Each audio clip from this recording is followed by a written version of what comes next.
Now, this is a great strategy just sort of in general for life, but very important when we're having conflict and if and when we are dealing with potential manipulation.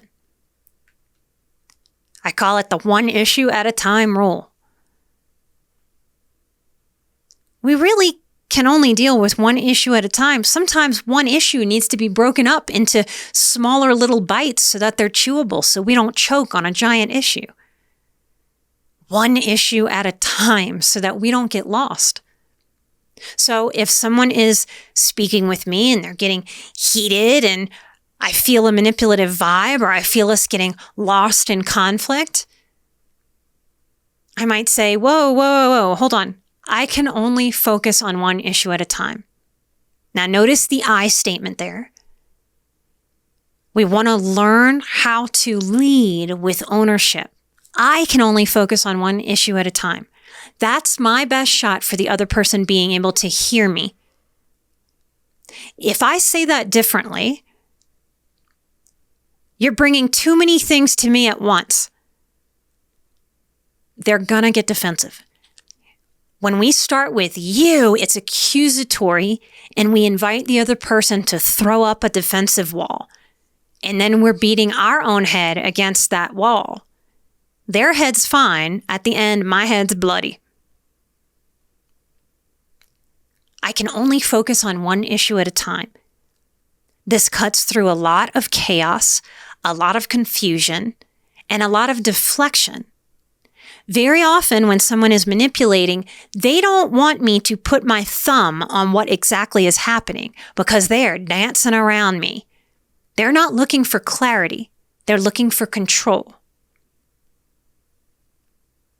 And if I'm off my game and confused and lost because we're talking about 3, 4, 5, 6, 7 issues that happened from last summer, last year, 10 years ago, then we can't move forward at all. And it's such a waste of our precious energy.